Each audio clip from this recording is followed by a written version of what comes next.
a anedonia exatamente esse desprazer, né? Então, só que hedonismo ele tem um Hzinho. Se ficasse anedonia, ia ficar lido de forma estranha. Então a palavra é anedonia, né?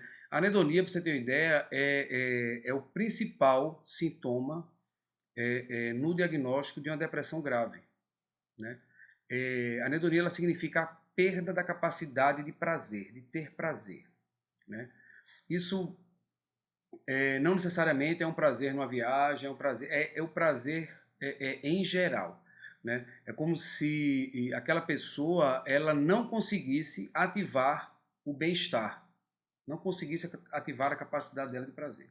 Então, independente de onde ela vá, não consegue ter prazer. Então, pode ir para uma praia, pode passear, pode viajar, pode estar lendo um livro. Então, é essa perda dessa capacidade.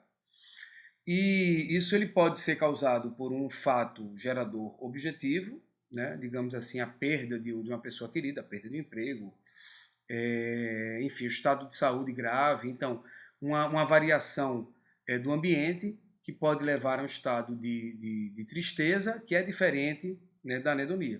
Né? A tristeza ela tem um agente motivador, né? Isso deve ser levado em conta, né? Como, por exemplo, na questão do luto. Nessa semana eu perdi uma cachorrinha minha, né, Lua, muito querida, depois de muitos anos vivendo lá em casa, né, e é natural, né, que venha esse luto. E luto não necessariamente é um conceito subjetivo, né? Luto ele tem um aspecto também fisiológico da coisa. Nosso corpo humano ele funciona, a nossa cabeça, a nossa mente, ela funciona numa fisiologia. Eu costumo dizer sempre aqui que o software ele é indissociado do hardware. Existe até hardware sem software, computador sem o Windows, sem o iOS, por exemplo. Mas não existe o Windows ou o iOS fora do computador. Para quem nasceu no último quarto do ano passado, já viu o Windows fora do computador, que eram uns disquetezinhos, e depois até um CD. CDs que você instalava. Mas aquilo ali não era o Windows, aquilo não funcionava com o Windows, aquilo era um potencial de Windows. A questão da consciência, da mente, do pensamento, ele está intimamente associado à nossa fisiologia e corresponde e é orientado pelos mesmos critérios, né? Então, tudo no meu corpo se condiciona, né? Então, da mesma forma que para correr 10 quilômetros ou 5 quilômetros no final do ano, eu preciso praticar o ato de correr. Eu não vou ficar mentalizando que eu estou aqui, fechar os olhos e agora eu estou levantando da cadeira, estou colocando tênis, e aí eu estou partindo para a rua, estou correndo agora, dobrei a esquina, estou seguindo pela 17 de agosto aqui, eu acho que vou até a Jaqueira hoje, veja. Essa consciência não me traz um condicionamento, ela me trabalha, claro, num plano.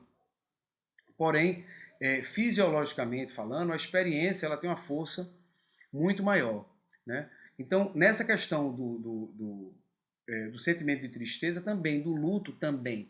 Então, na hora que eu estou acostumado, por exemplo, de manhã, abrir a porta do quarto e olhar para a caminha que Lua estava dormindo e vê-la lá, né? Isso aí eu já tinha o condicionamento funcionando. Meu organismo já estava esperando, já tinha essa expectativa, mesmo se eu emergi-la na consciência. Na hora que ela não está lá, isso me dá um conflito. Na verdade, não dá um conflito, não, me dá um contraste, né? E esse contraste é que dá essa rearrumação do meu organismo, é que vai dar essa diferença, esse desbalanceamento que, com o repetir dos dias, né, eu vou acordando, vou repetindo, repetindo, até que aquilo ali vai se diluindo, né? Então, o nosso condicionamento fisiológico ele funciona mais ou menos como o algoritmo de uma inteligência artificial, como, por exemplo, sugestões de músicas no meu aplicativo de música, no Spotify, no YouTube Music, ou qualquer coisa desse sentido. Ele vai medindo o meu comportamento, né? E a partir do meu comportamento, no caso ali, da minha escuta de músicas, do meu repertório, existe uma sugestão espontânea, mas não aleatória, de expectativas de contexto, né? Da mesma forma, eu sou impactado por uma tristeza, isso me tira digamos assim, muda essa minha lógica, muda esse condicionamento, e eu vou dar um reprint de condicionamento, ou seja, eu vou repetir determinado movimento e aquilo ali vai ativar, vai incorporar uma nova capacidade, assim como no streaming de música. Então, se eu costumo ouvir um determinado estilo e passo a ouvir outro, né, na minha sugestão da semana, vai vir prioritariamente digamos assim, o estilo que eu costumo a ouvir. E o estilo novo, ele vem com a sugestão incipiente. Se eu continuar ouvindo, o que é que vai acontecer? Aquilo ali vai aumentando e assim por diante. Então a gente tem que entender que no nosso organismo tudo pode ser condicionado, né? A gente estuda condicionamento do comportamento, mas toda a nossa fisiologia ela pode ser condicionada. Tem um estudo dos anos 80 que condiciona até a nossa imunidade, ou seja, eles pegaram ratinhos e aplicaram imunossupressor nos ratos, mas junto com o imunossupressor ele dava um sacarose. O que aconteceu? O imunossupressor teve atuação, os ratos foram expostos a vírus e bactérias e, por a imunidade estar baixa, sofreram contágio maior em relação ao grupo controle. O detalhe é que é o seguinte, na sequência da experiência, eles aplicaram só sacarose. E o que aconteceu com o organismo daqueles ratinhos quando foram expostos ao mesmo contexto? A imunidade dele caiu, né? Isso que é muito comum, às vezes aquele mistério, eu resolvi um grande mistério depois que eu vi isso, que às vezes eu tinha uma amidalite sempre que eu viajava para determinado lugar. O que pode ter acontecido é que eu tive realmente a primeira vez a amidalite e meu organismo se condicionou naquele ambiente a ativar uma baixa de imunidade setorizada, né? Então entenda, tudo no meu organismo ele condiciona, não é só os 5 quilômetros de corrida, não é só uma mudança de uma dieta, né? Não é só a minha taxa de glicose, por exemplo. Né? Senão assim, eu comeria um bolo de chocolate e ficaria diabético tipo 2. Né? Mas não é assim.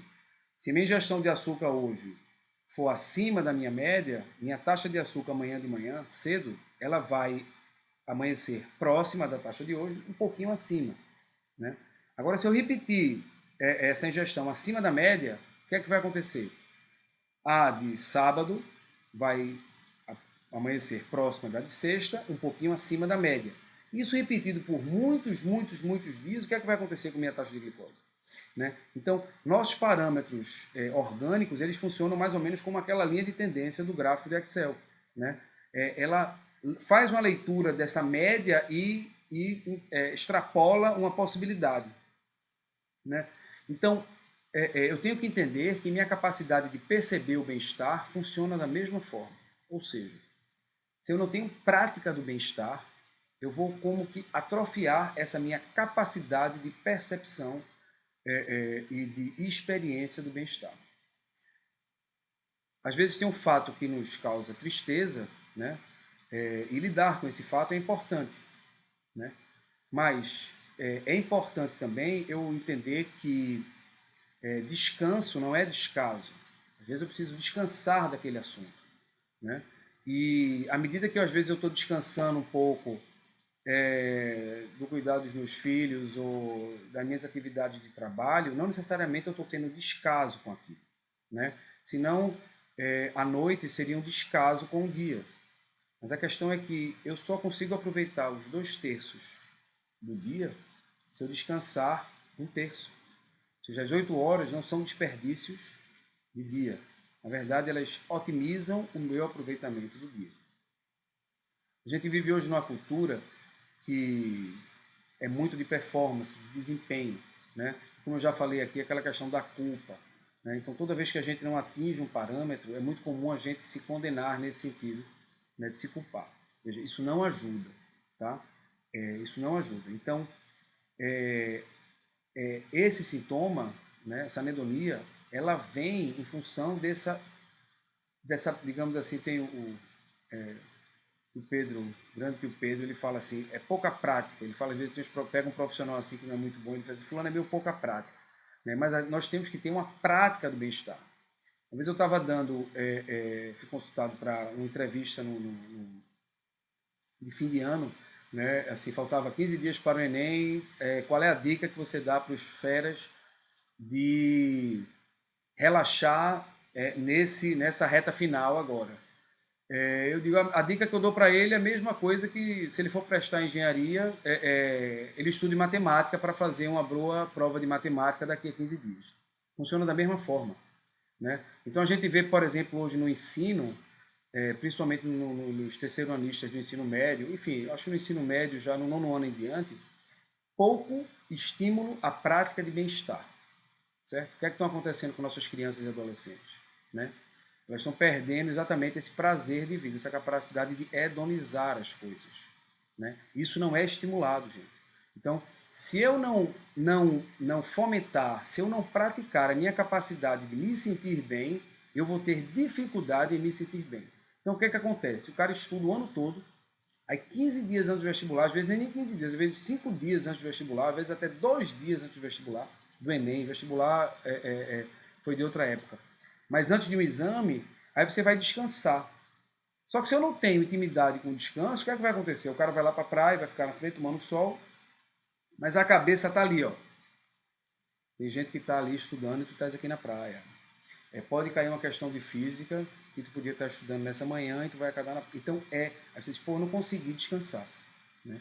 Mesma coisa, às vezes a gente, senão hoje eu vou dormir cedo, mas teu organismo está acostumado a dormir todo dia, meia-noite. Você deita na cama cedo, você não vai conseguir, é difícil dormir cedo. Então eu tenho que entender que é um condicionamento. Agora, da mesma forma que, se eu me propuser hoje, eu sou uma pessoa sedentária, vamos supor, e eu disse, não, vou me aplicar a correr 5 quilômetros. Né? Eu vou tentar correr 5 km, não vou conseguir. Eu não tenho incapacidade física. Né? Eu estou com um condicionamento inadequado. Eu tenho que orientar o meu condicionamento a fazer aquela atividade com melhor performance, com melhor qualidade. Da mesma forma é o bem-estar. Né? A depressão, por exemplo, que tem como anedonia um dos principais sintomas, né? Ela às vezes começa trabalhando silenciosamente nesse sentido. A gente vai perdendo essa capacidade de bem-estar, né? E é interessante porque nos transtornos mentais, os transtornos de humor, por exemplo, é como se o sintoma é a causa. Então, por exemplo, eu peguei uma virose, né? Vou pegar agora o coronavírus, mas que eu estou com febre. Aí eu, febre, moleza, dor no corpo. Aí eu vou no médico, no atendimento de saúde. Aí eu vou relatar meus sintomas. Os sintomas são esses: dor no corpo, febre, dor de cabeça, vamos supor. Aí vai investigar que a causa desse sintoma é um agente, uma bactéria, ou um vírus, ou enfim, algum agente patógeno. No caso dos transtornos mentais, o sintoma se manifesta no comportamento, né, como por exemplo na anedonia, na incapacidade de sentir prazer, nesse abuso constante, e só que esse comportamento que é sintomático, ele também é causa. Então é uma coisa meio cíclica. Né? Ou seja, eu tenho o comportamento que manifesta o sintoma, mas o sintoma foi gerado pelo comportamento. Né? Então, é importantíssimo e fundamental, né, nas questões dos transtornos mentais, né, nos distúrbios, na nossa tristeza, enfim, na anemia, na ansiedade, em qualquer aspecto cognitivo, né, que eu envolva comportamento, que eu, digamos assim, suplemente o comportamento, mas que eu adeque o meu comportamento. Né? Então, como poderia, André, como poderia? Eu estou me percebendo que eu estou com anedonia, realmente eu não estou com a capacidade de sentir prazer. Agora veja, para virar um diagnóstico psiquiátrico, né, esse sintoma ele tem que ser repetido, ele tem que estar presente, né, por 2 ou 3 semanas em tempo integral intenso. Assim, não é assim, eu tive hoje eu passei o dia meio abusado, mas amanhã eu fui, bati pelada, ou então li o livro, ou então consegui fazer atividade física, me senti bem. Aí no domingo eu me senti mal, aí na quarta... Não, isso não é bem isso. Então eu tenho que ter isso com uma certa frequência. Com uma certa frequência não, com frequência, né? E com intensidade. Então é como se fosse assim, 15 dias, por 15 dias, o dia todo. Isso aí pode levar a um diagnóstico psiquiátrico. Né? Mas eu estou falando aqui, sem suprimir uma consulta, o objetivo daqui não é esse, mas é simplesmente ter atenção, porque muitas vezes essa consciência do sintoma subliminar, dessa coisa quase imperceptível, nos ajuda muito. Né? Eu não preciso chegar a ter um infarto para poder cuidar do meu sistema cardiorrespiratório, né, do meu coração. né? Eu posso ter atividades preventivas, como a gente hoje já sabe, a questão do papel da alimentação na saúde física, e a gente sabe também do papel da alimentação na saúde mental, como eu falei aqui no começo. Hardware e software estão intimamente relacionados.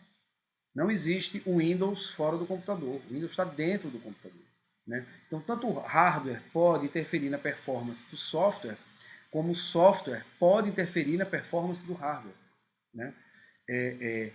A anedonia é como se fosse esse costume em não se sentir bem, né? Isso acontece às vezes imperceptivelmente. Por exemplo, falei aqui no caso da perda da cachorrinha, mas imagine que eu tenho um emprego, estou trabalhando e recebi uma promoção, um convite, enfim, uma proposta, uma nova proposta, né? E essa nova proposta exige de mim uma dedicação de tempo muito grande, né? Ou seja, eu comecei a ter reuniões cada vez mais tarde, a ter atividades, eu tinha que assumir a função e ao mesmo tempo tomar pé daquilo, né? E eu começo, digamos assim, a ter uma redução de sono. Então eu dormia 7, 8 horas, eu estou dormindo agora 5, 6, né? Eu estou tendo que ter que me colocar, saber das coisas, me informar. Isso me dá uma leve sensação de insegurança, né? E aí eu deixo nesse período, eu deixo de conversar com meus amigos, às vezes eu deixo de me envolver um pouco, me envolver com minha família, né? Eu deixei de fazer atividade física, eu parei de ler aquele livro, que eu estou lendo só as apostilas ou alguma coisa técnica da nova função, né? E então, aí eu começo a cortar, começo a alimentar pior, eu começo a comer mais comida industrializada, eu já não vou na feirinha de orgânico no sábado, eu já não preparo mais minha comida, porque eu estou trabalhando. Aí eu começo nesse ritmo, nessa variação de ritmo, e eu fico aí meses nessa pisada pesada, né? Mas assim, não, eu acho que daqui a 3 meses isso normaliza, né? Isso passa 3, 6 meses, acaba normalizando de alguma forma. Só que o meu condicionamento, como é que está? O condicionamento está todo desregulado. Na verdade, ele está regulado na desregulagem, né? Então, é essa tensão que eu falo muito aqui. Ó, bem-estar é uma coisa sagrada, não é um luxo, minha gente. É como dormir, não é um luxo. Dormir é uma coisa que é sagrado. Lembra que o sono é sagrado. Então, eu tenho que descansar. Descanso não é descaso. Se sentir bem não é hedonismo. O cara não quer nada com a vida, ele quer só curtir. Não, mas eu preciso curtir também. Lembrando agora de um dos casos que chega, a pessoa chega aqui, né, com um sintoma depressivo, já vem com o diagnóstico na cabeça, só depressivos. Por quê? Porque eu não consigo me levantar de manhã. Eu comecei indo para o trabalho numa situação antes dessa pandemia. Tá? Eu comecei a trabalhar em casa um dia na semana, porque estava sem coragem de acordar, tomar banho, enfim. Eu comecei a trabalhar do quarto. E aí agora eu estou trabalhando todos os dias de casa. Agora nem tomo banho mais de manhã. Agora eu parei de correr, aí eu parei de atividade física. E aí eu estou passando todos os dias em casa e eu estou sem sair da cama, não consigo sair da cama. É muito difícil, um peso. Né? Eu faço uma pergunta, tipo assim, qual foi a última vez que tu fizesse uma coisa que tu gosta? Né? Você lembra da última vez? A pessoa disse, nem lembra. Né? E às vezes tem a segunda pergunta, e o que é que tu gostas de fazer? Às vezes a pessoa está tão anedônica que nem lembra mais o que gosta. Entendeu? Não sabe, mas realmente não sei. E a gente vai nesse trabalho primeiro de resgatar, né, esses momentos de bem-estar. Agora, o momento de bem-estar não é uma grande viagem, não. Pô. É um banho sem pressa, entendeu? É se encantar com uma coisinha especial que teve hoje no almoço, ou até preparar uma coisinha especial hoje para o almoço, né? Não é ler aquele livro que vai mudar minha vida, é ler uma coisa que você gosta. Indo para o trabalho ou tomando banho de manhã, em vez de ouvir o noticiário, bota uma música que te deixa para cima, entendeu? Canta, né? Te diverte, né? Te permite isso. Então é esse ponto. Então, por exemplo, esse caso em particular, o cara na juventude pegava onda, né? E estava há anos sem entrar no mar, né? Eu disse, ó, vou fazer o seguinte, teu deverzinho de casa é o seguinte, tu vai retomar o surf. Agora não precisa ter aquela performance daquele dia, não. entendeu? Começa vendo prancha, resgata a tua prancha, né? Vai lá ver, não precisa nem entrar no mar, mas leva um dia, porque quem sabe você entra, e por aí vai. Mas esse resgate é o bem-estar. E isso aí isso pode ser ampliado para várias coisas. Então, por exemplo, a roupa que você usa uma roupa mais vibrante, né? Na casa que você está, coloca flor. Compra um vaso de... bota uma plantinha com flor. Né? Escolhe o perfume que você gosta. Sente o cheiro do perfume. É esse poder desse comportamento pequeno, né? A gente muda comportamento por duas estratégias. A publicidade sabe disso, ou impacto ou frequência. Então eu consigo ajustar comportamento ou por um grande impacto, uma coisa poderosa, né? Como por exemplo, sei lá, um patrocínio de uma Olimpíada, na Copa do Mundo, então uma inserção avassaladora de mídia, e as pessoas ficam ouvindo o nome da marca várias vezes durante o dia, né? Isso aí acaba memorizando. Ou eu posso fazer o seguinte, uma vinheta de patrocínio todo dia, como eu vi nos meus almoços. Boa parte dos meus anos escolares era Casas e Araújo, onde quem manda é o freguês. Então isso era 5 segundos todos os dias, até hoje eu lembro. Né? Talvez até aqueles impactos grandes, de grandes marcas que fizeram inserções de mídias enormes, né, por curto período de tempo, eu nem lembro mais daquelas marcas. Né? A frequência é uma coisa importante. Né? Então, o recado de hoje é pratiquem o bem-estar. Não negligenciem o bem-estar. Né? E esse bem-estar ele tem que envolver minhas três dimensões. Eu tenho que ter um bem-estar cognitivo. Como assim o bem-estar cognitivo? Ou seja, eu tenho que alinhar minha razão, não só para planilha de Excel, fechamento de pauta, término de relatório, e por aí, sentenças, e por aí vai. Eu tenho que ter um repertório cognitivo de prazer, de bem-estar. Eu tenho que ter uma boa leitura, um assunto interessante que eu gosto. Esse assunto interessante não necessariamente precisa ser uma poesia ou alguma coisa. Né? Às vezes é o cara lá ver onde é que a Marroquim está fazendo prancha hoje. Marroquim era uma marca de prancha do século passado, eu acredito até que esteja funcionando hoje ainda. Mas é esse contato com a coisa que começa. Aquele garotinho lá que há 15 dias antes do Enem, que está estressado, ansioso, né? Muitas vezes está com estafa, está com burnout de estressado, né? Que já começa a não pensar tão bem. Né? Ele devia, desde o começo do ensino médio, não ter aberto mão da prática esportiva dele. Se a gente for para sistemas educacionais sérios, de países sérios, né? É tão importante quanto a cognição, né? É uma atividade artística e uma prática esportiva. Ou seja, o menino tem, o príncipe tem que ser bom nas escolas de arte e de armas também, e de esportes. Não precisa ser só inteligente no sentido acadêmico da coisa.